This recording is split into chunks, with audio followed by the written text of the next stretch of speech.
So, today pag-uusapan natin yung experience ko so far, like these past 5 terms as a computer engineering student sa Salle.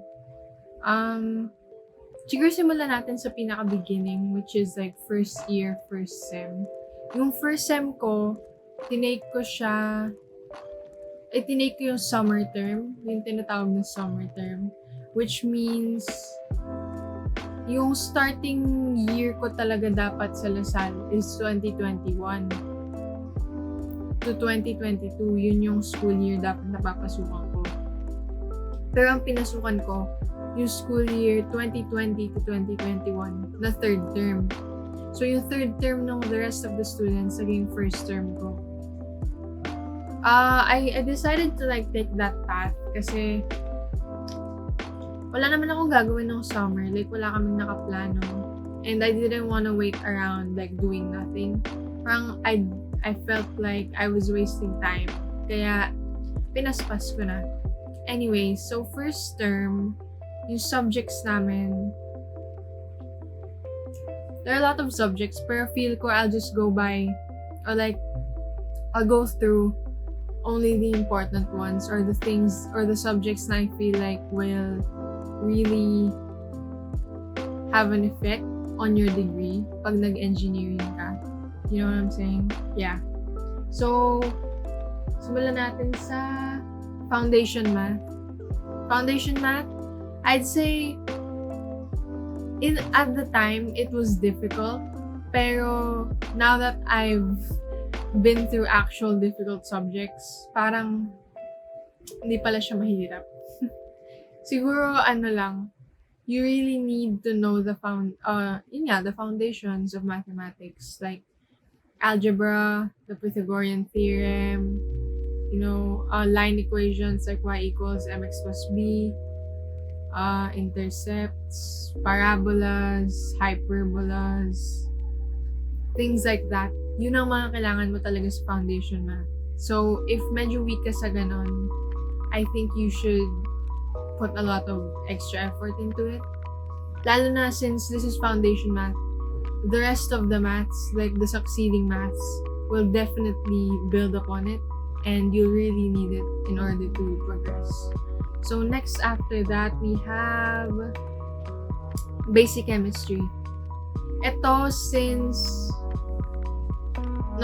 Basic chemistry, it was a good experience for me kasi sobrang bait ng prof ko nun. He was very kind, very patient, and alam mo yung radiating the vibe na he genuinely wants you to learn. And he genuinely cares for his students. Yun. Pero the subject in and of itself, I'd say madali lang. A lot of like high school level topics. If you took the STEM strand, I think it's basically the same thing you took in STEM. Pero medyo dinagdagan lang ng konting difficulty. Pero overall, not that difficult. You can definitely get by ng easy lang. Yep. And the next we have basic physics. Ito ang mahirap talaga. I don't know if it was just me. Pero I don't think it was just me kasi a majority of my blockmates also had a hard time dito. So, basic physics. What can I say? A lot of basic concepts. Like, yung concepts na tipong first law of Chomeny-Men, second law of Chomeny-Men. And then, yung mga basic force equals mass times acceleration. Tama ba yun? Work is something times displacement or whatever. Yung mga ganong klase and like kinetics and stuff, yun yung focus niya talaga from what I remember. So, kung mahina ka sa physics, you really, really, really need to make an effort kasi mahirap talaga siya. And then after that, foundation in statistics. This is still the first sem. Fun stat. I'd say not that difficult. In the moment, it was difficult. Pero you get to realize na it's not that hard. Especially when you progress and you encounter like subjects that are actually hard. Ma-realize mong hindi pala siya ganun kahirap. So, but if you're mahina in like statistics, siguro, again, make an effort. It's another like good experience for me, yung fun stat. Kasi the prof was also really kind and he really wanted us, his students, to enjoy his class. So like every now and then we'd have like little games and stuff like that just to keep us entertained. It was a good one. It was a good time. Okay, moving on to second term. Ano ba? Mathematics in the modern world. GEMAT. This is way easier than fund math, in my opinion. I don't know why. Pero it is. I think it deals more with like logic. Sa natatandaan ko. Like truth tables, ganon. I don't really remember there being much like numbers na sobrang hirap. Yeah, this was easier than fund math. And then we have differential calculus. Now, dito magsisimula mawasak yung mundo sa calculus. I'm not gonna lie, it was really difficult for me. I had to like, was it Latin or? Basta I remember I had to like get a tutor for it. Yeah. Kasi sobrang nahirapan talaga ako. Calculus 1 pa lang yan That's differential calculus. I think it's a lot of memorizing then. Like formulas. Kasi they don't allow like open notes, open formula cards and stuff like that. So, yeah, memorization and actually knowing how to solve the problems. Yun yung kailangan mo. Programming logic, lecture and laboratory. Ito, simula na to ng actual computer engineering. Like the computer side of my course. Programming logic. This wasn't really focused on like actual programming. It was more like the concept behind programming. Like variables or the basic, what do you call that? The basic, I don't even remember the term. Parang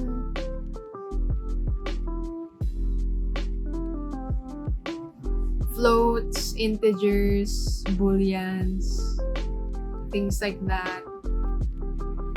Hindi ko matandaan kung ano tawag doon. But, data structures? Hindi ba? I don't know. Basta, yun yung tinuro dun. Like the basics of it all. And then, computer fundamentals and programming. Yan yung programming mismo. I don't remember which one we were taught. I think yun yung C or C+. No, C lang. As in literal C lang na programming. Yeah. Yung lahat ng programming classes ko, hindi ako nahirapan. I don't think nahirapan ako. Kasi, I don't know, programming comes natural to me. Or something like that. It's easy, I guess, sa akin. Yeah. It's easy lang sa akin. Pero, of course, depending din sa'yo if you've never coded in your life or if you have no inclination towards coding or programming, talagang mahihirapan ka. So, swertihan na lang na makakuha ka ng professor. Kulog ba yun? Oh my God. Swertihan na lang na makakuha kang professor na magaling talaga magturo. Kasi, kung wala kang initiative to learn it yourself, hindi ka talaga matututo. And then, third term, physics for engineers. lecture and lab. Yung lecture, sobrang bad na experience ko. Kasi unang-una, mahirap na nga siya. Like, remember basic physics? Basic physics is hard. What more engineering physics, right? It's so much harder. So much more concepts. Tapos yung professor ko pa nun, iba yung tinuturo niya sa kailangan sa test. So, bahala ka na mag-aral talaga kung gusto mong matuto. The laboratory was good. It was okay. Tapos integral calculus. Again with the calculus. Integral calculus is the hardest calculus of them all. Again, I needed a tutor. And even with a tutor, I barely passed. I almost failed talaga. This isn't me being humble. It's like the reality. I almost failed. Computer fundamentals programming, object-oriented programming. Again, for me, easy kasi nga, programming is sort of something I'm good at, I'd say. Yeah. And then, yun na. Next up is fourth term. Yung fourth term, differential equations, Cal Eng 3. This one I failed, which is ironic considering it's supposedly the easiest calculus of them all. And I think agree naman ako na it was the easiest calculus of them all. Pero nag-timing kasi na I was going through some really bad mental health issues and mental illness. Kaya, ayun, I failed. Sayang. Pero yeah, Calculus 3, maybe the easiest calculus of them all. So don't worry, pag nalagpasan mo na yung Calculus 2, I think you'll have an easier time. You don't have to worry as much anymore. Next stop is Natural, Data Structures and Algorithm, Lecture and Laboratory. The lecture, actually both naman, lecture and laboratory, pretty easy. Siguro may confusing parts lang sa lecture kasi it deals with things like breadth first search or like depth first search, things that require, I guess, a more creative mind or I think both creative and logical mind. So ayun, I think depends on the person talaga kung magiging madali or mahirap.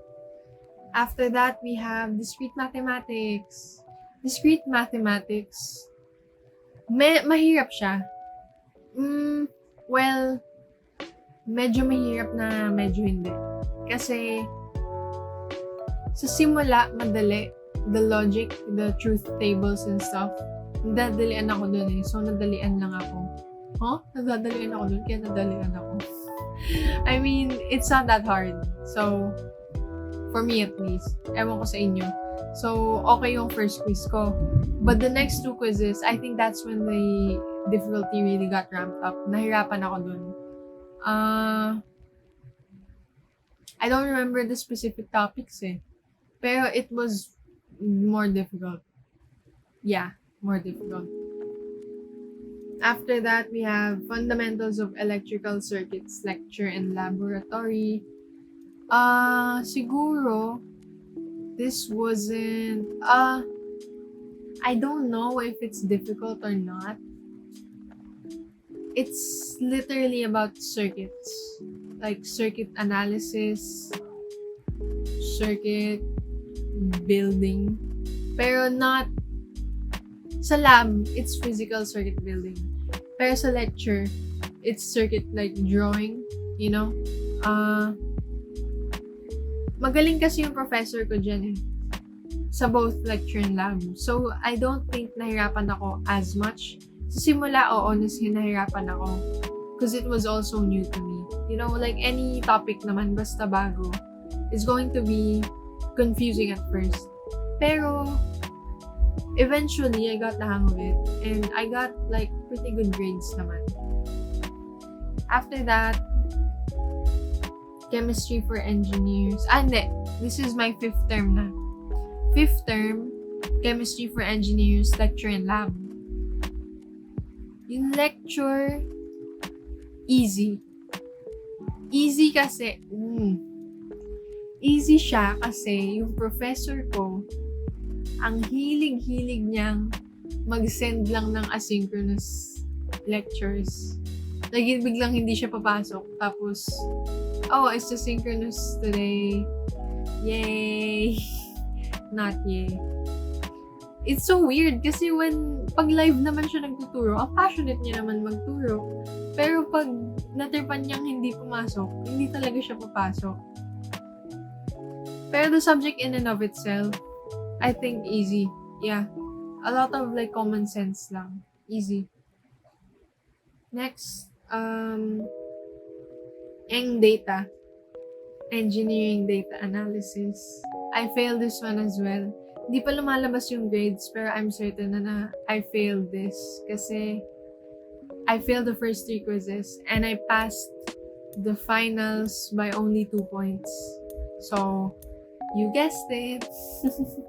I failed this one. I don't know what to say about it. I think mahirap, pero masaya sana. Kasi masaya siya when you're solving it, pero mahirap siya kasi laging mali pala yung nasusolve mo. Yeah, mahirap pero masaya sana. Sayang. And then lastly, we have Fundamentals of Electronics Lab and Lecture. I only took 5 classes this sem or this previous sem kasi nga, again, because of mental stuff. Pero yeah, Fundamentals of Electronics, it's actually easy, I'd say. It's like, alam mo yung feeling na, ay, mahirap to. Pero when you're actually doing it, and when you know what you're doing, and when you actually give time for it, and to learn it, madali lang pala siya. I think that it's one of those subjects na deceiving. So, looks hard, pero actually pretty easy. Both the lecture and the lab. So, yun lang. I mean, yun yung experience ko class by class, right? But overall, how has my experience been in Salle? Socially, alam mo, sa totoo lang, I only have like 3 friends. 3 actual like friends. And out of those 3 friends, 2 lang yung talagang ka-close ko.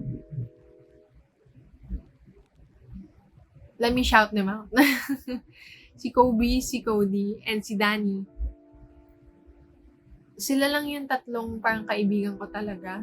And then the rest are just acquaintances or people I know by name and people who know me by name.